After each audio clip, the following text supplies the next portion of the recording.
আসসালামু আলাইকুম। আমি শাহানাজ লাইফস্টাইল থেকে প্রতিদিনের মতো আবারও শর্ট একটা ভিডিও নিয়ে আপনাদের সামনে চলে আসলাম। বাসার ভিতর থাকতে থাকতে আর ভালো লাগছে না, তাই ভেবে নিলাম একটু ঘুরে আসি। তো কোথায় যাওয়া যাক? তো বেস্ট বাইতে চলে আসলাম। ঘুরে ঘুরে দেখতেছি সব কিছুই ভালো লাগার মতো, কোনো অপছন্দের জিনিস বেস্ট বাইতে নেই। সব কিছু পছন্দ হলেও কেনা তো আর সম্ভব না, যেটা প্রয়োজন সেটাই তো কিনতে হবে। সব কিছু ঘুরে ঘুরে দেখতেছি আর পছন্দ করতেছি, কোনটা পছন্দ হয় দেখি।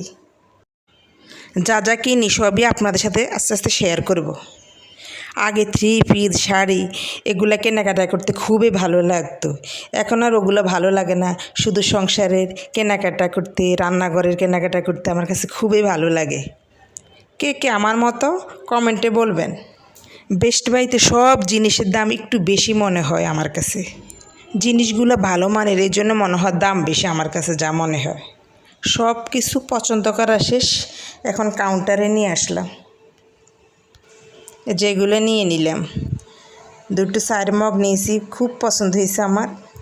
আর 6টা চুপ বাটি, মেয়ের জন্য পানির বোতল, আর একটা তেলের জার নিলাম। তেল ডালতে গেলে বেশি মনে হয়, এটাতে ডালতে গেলে কমই পড়বে। তারপরে চিনি রাখার জন্য টেবিলে একটা বক্স নিলাম। এই বক্সটাও দেখতে যেমন সুন্দর, আমার এত পছন্দ হয়েছে, অনেক কিউট লাগতেছে। আমার এই ছোটো ভিডিওটি যদি দেখতে দেখতে আপনাদের কাছে একটু হলে ভালো লেগে থাকে, তাহলে প্লিজ একটা লাইক দিতে ভুলবেন না। আর যদি ফেসবুক থেকে দেখে থাকেন তাহলে ফলো দিয়ে দিতে পারেন। আপনাদের সাপোর্টে আমাকে পরবর্তী একটা কন্টেন্ট তৈরি করতে আগ্রহী করবে। ধন্যবাদ।